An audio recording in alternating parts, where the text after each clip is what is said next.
নমস্কার বন্ধুরা, মিতা রান্নাঘরে আজকে ডাঁটা আলু দিয়ে নিরামিষ একটা রেসিপি করব। কিভাবে করব আপনারা দেখুন। এই যে আমি কিছুটা ডাঁটা নিয়েছি, আমি ছোট ছোট করে কেটে আমি ভালো করে ধুয়ে নিয়েছি ডাঁটাটা। আর একটা আলু নিয়েছি, আলু বেশি দেবো না ডাঁটায় আমি। আর আদার টুকরো নিয়েছি, 4-5 টুকরো আদা নিয়েছি।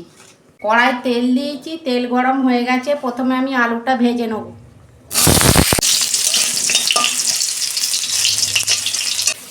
দেখুন বন্ধুরা, আলুটা আমি ভেজে নিয়েছি, তুলে নিচ্ছি।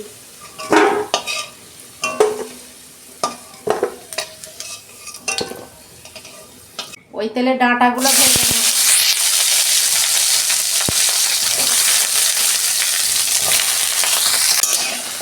ডাঁটায় আমি অল্প নুন আর অল্প হলুদ দেবো।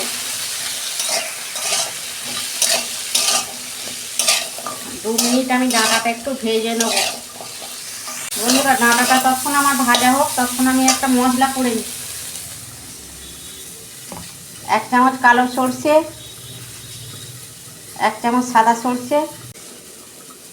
এই যে বন্ধুরা, 1 চামচ পোস্ত দিচ্ছি, সাদা সর্ষে, কালো সর্ষে আর পোস্ত। এই যে আদা দিচ্ছি, পেস্ট করব আমি এটা। এই যে বন্ধুরা, ডাঁটাটা আমার ভাজা হয়ে গেছে, আমি ঢেলে ফেলছি। ডাঁটাটা কেন ভেজে নিলাম বলুন তো? কাঁচা গন্ধ একটা ছাড়ে না, সেই গন্ধটা ছাড়বে না। কড়াই তেল দিয়েছি, আমি অল্প 5 ফোড়ন দিচ্ছি।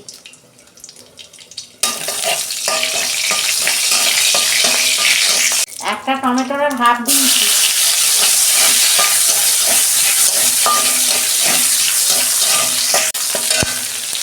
ওই তেলের ওপরে আমি যে মশলাটা করেছিলাম দিয়ে দিচ্ছি। পরিমাণ মতো নুন দিচ্ছি, হলুদ দিচ্ছি, ঝাল লঙ্কার গুঁড়ো দিচ্ছি।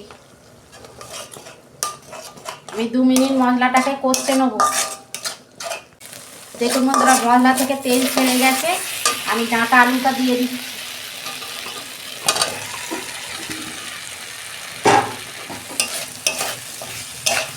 গরমের সময় তো ডাঁটা খাওয়া খুব ভালো।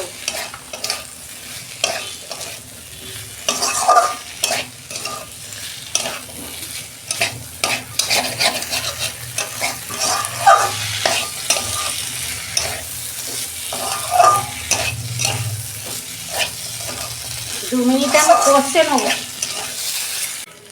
অল্প আমি চিনি দিচ্ছি।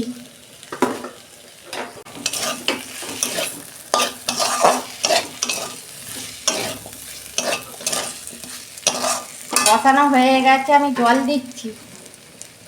বেশি জল দেবো না, ডাঁটা আলু তো ভাজা আছে, অল্প জল দেবো।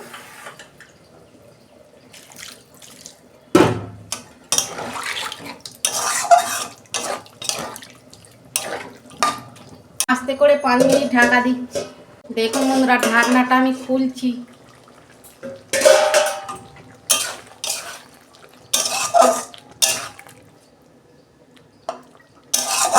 এটা চন্দনমুখী আলু তো সেদ্ধ হয়ে গেছে, আর 2 মিনিট আমি ঢাকা দেবো। দেখুন বন্ধুরা, ঢাকনা খুলছি। হয়ে গেছে ডাঁটা আলু রেসিপি আমার, আমি ঢেলে ফেলছি। দেখুন বন্ধুরা, ডাঁটা আলু রেসিপিটা কত সুন্দর হয়েছে। দেখুন, আপনারা এরকম করবেন। গরমের সময় এমনি ডাঁটা খাওয়া খুবই ভালো।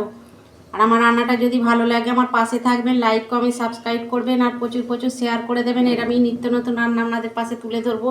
সবাই ভালো থাকবেন, সুস্থ থাকবেন। দেখা হচ্ছে পরের ভিডিও। ধন্যবাদ।